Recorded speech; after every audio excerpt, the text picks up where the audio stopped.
Good evening and welcome to Daily Politics on Trust TV. I'm Hamza Idris. Tonight we examine the wave of defections reshaping the political map ahead of 2027. The All Progressive Congress has lightened its grip on state power, while the People's Democratic Party now counts just 3 governors from the 11 it produced in 2023. There are strong signals that 2 other governors, one from the northeast and another one from the north central, may likely be heading to the APC. If that happens, the opposition shrinks even further and questions grow about balance, competition and the health of Nigeria's democracy. Is this smart political strategy by the ruling party or a warning sign of a drift towards one-party dominance? Joining us tonight is Chief Emmanuel Ogidi, chairman of the PDP in the South, to discuss the impact of these defections and what lies ahead for the party, among many, many other issues. Thank you very much, Chief, for coming to our studio. Thank you. Once again.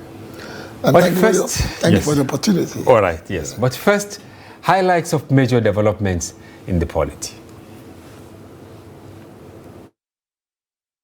The federal government, through the Nigerian Christian Pilgrim Commission (NCPC), has suspended all pilgrimages to Israel over the security situation in the Middle East. Executive Secretary Stephen Adebite announced this in Lagos after 500 pilgrims returned from the 2025 main pilgrimage exercise, landing at the Murtala Mohammed International Airport. The exercise began on December 29, 2025, with the first flight departing from the Nnamdi Azikiwe International Airport. President Bola Tinubu has nominated Dr. Taiwo Oyedele as Minister of State for Finance. Oyedele, who chairs the Presidential Committee on Fiscal Policy and Tax Reforms, will replace Dr. Doris Anita Uzoka, now moved to the Ministry of Budget and National Planning as Minister of State. The President sent the nomination to the Senate in a letter addressed to Senate President Godswill Akpabio, according to his aide, Bayo Nanuga. 5 security officers have been arrested over alleged misconduct at the Nnamdi Azikiwe International Airport on February 12, 2026. The officers, drawn from the Nigeria Police Force, Department of State Services, Nigeria Immigration Service, and Aviation Security, allegedly took bribes to grant former Kaduna Governor Nasir El-Rufai access to restricted areas. Security sources say the officers confessed to facilitating unauthorized entry, disrupting standard procedures at the airport. Adamawa State Governor Ahmadu Fintiri says he has politically parted ways with former Vice President Atiku Abubakar. He said their personal relationship remains, but they now belong to different political camps. Fintiri spoke during an interview on Channel Television addressing questions on shifting alliances and current political moves. Shafiu Suleiman there with highlights of developments in the polity.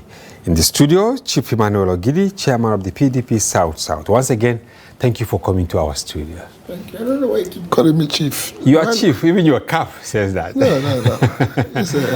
You prefer Mr.? Yes. But we prefer to call you Chief. Even the audience. Anyway, thank you for coming to our studio. Yeah. And of course, this program discusses policy, politics, and governance. Talking about policy. Now, our first tidbit spoke about the stoppage of pilgrimage in the wake of the fight or war between Iran, Israel, and the United States of America.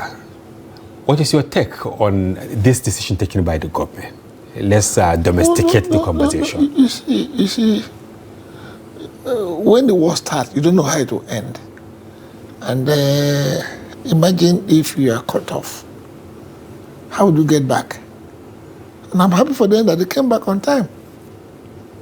The one we heard about Dubai, they had to close the airport, cancel flight. Imagine how then they said that this period that they're waiting, they will take care of their accommodation. Do you know what that means? Can you really take care of a man at that time? It's tough. And even beyond shouldering the accommodation, the safety. No, the government of Dubai is organized, can do that. But you as a person, You've already planned your movement. You want to live like today. And then you now stay another 2, 3 days. Do you know how agitated you'll be? Yes, more so a period of war. Okay, another issue that has taken the attention of millions of Nigerians is the nomination of Taiwo Oyedele by President Bola Tinubu as Minister of State for Finance. Was it a surprise to the PDP or to you? How can it be a surprise? INEC former chairman was made an ambassador. He compensated now for a job well done to announce President Tinubu 3 a.m. Are you trying to say it wasn't based on merit? No, it wasn't. Don't he merit it? What merit? He's a professor. Look, listen, forget those titles. Did he perform well in the last election? No. See, when we had our election, we were very honest. Yeredua said, look, the election that brought me in had some issues. Let's go for a reform. And he set up this thing. That's honesty. Are you saying that this, what the process? So he was compensated? Of course. What about Taiwo? Again, the taxman has been compensated again with ministerial. Do you know what it means to be a minister of the Federal Republic? It's huge. Big responsibility. In his all right, is he not deserving of that post?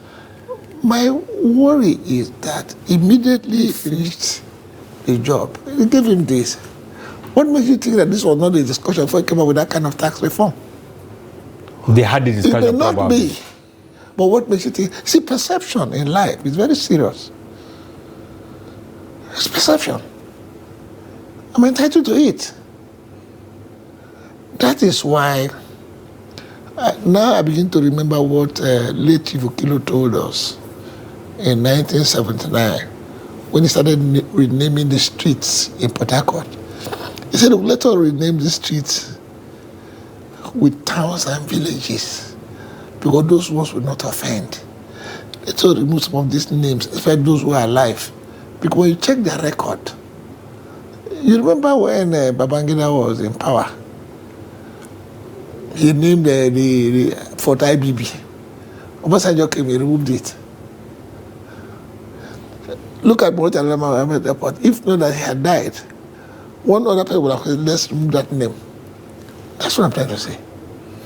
So, if you are compensated for a job well done, why is it the immediate one? I'm worried.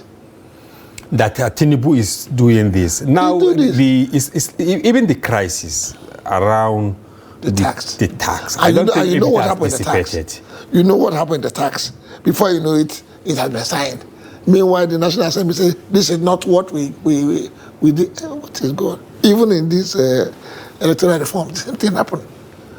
Just like that, even the joints didn't meet, and today is a law. So how do you think Nigerians will perceive this? Because I can see since the nomination this afternoon, it has taken the attention of Nigerians away from other serious matters. Don't get me wrong. I'm not saying it's not qualified. Yeah. But the timing. The timing. Any other people just look and say, look, you don't need the prophet to explain it to you now. That is compensation. And will this erode, the little or what remains of some Nigerians who think, of course, even if there are gaps in the tax laws, there are things that at the end of the day might benefit all. Now, with this development, maybe they will also cast doubt on the integrity of the whole process. Just like the cases in the PDP, which with this Federal High Court judges gave to us. Which we are going to discuss is actually our program. But then now, who do you think will save the cat now? Because this man is not yet a minister. His name has been sent to the National Assembly. Do you think they will do something? Do what? Maybe to upturn the nomination. To say, no, Mr. President, there is public outcry around the nomination of Taiwo Oyedele. Can you... Didn't we protest the electoral? Didn't even the Assembly, the National Assembly men were shouting, ole, ole, ole? It was passed. So how will you describe the president? Not a listening one? It's not listening. He still believes that majority will have their way. Minority will just have their say. But a good president will always listen to people. Look, you see, of course, all the promises, has anyone been fulfilled? No. The president said, the light, if I don't give them, nice come for re-election, the grid are dropped again. I'm supposed to be in Band A in Abuja, but there's a small boy in the switch that's taking it off and putting it on. That's what's going on. Presently? Yes. They are I'm sharing. supposed to be in Band A. So I'm sure there's and you are still paying for Band A? There's one small child there playing with the light. Because it is not there? It's not there now. Okay, quickly, what do you have to say on the El-Rufai saga? They said, okay, they have been arrested, some policemen, immigration officials for, this is breaching the protocol in the airport. This is another by collecting. twist. You see, the government lacks spirit. You must be very careful when you're fighting government, though. All of a sudden now you are hearing that they're not telling us that El-Rufai had bribed people to be comfortable. To breach the protocol at the airport. I don't understand. So I'm taken aback, so I don't know what to say. You don't even understand what... I don't understand what they said is that there is limit to where, if you are receiving VIP or you are escorting VIP, that you cannot go beyond. But it was shocking that some people who proclaim themselves as supporters of El-Rufai were able to now get access to the inner part of the airport, very close to immigration, customs and all that. If you ask me, I thought it was a stampede, not necessarily that they were bribed. We saw this... you saw what happened? Yeah, they were struggling. I don't think it was... Well, I wasn't there. Maybe the law enforcement agencies, they are trying to contrive something? I can't say it, but what we saw struggle. In other words, they were resisting them. Do you think I thought they forced themselves in, so I don't know. Do you think the government is still struggling to get one or two things that they can adequately misconduct El-Rufai? This government is capable of anything. They can From create... rigging of election to taking over our governors with all kinds of pretexts, for trying to remove the multi-party democracy to one party. They're capable of anything.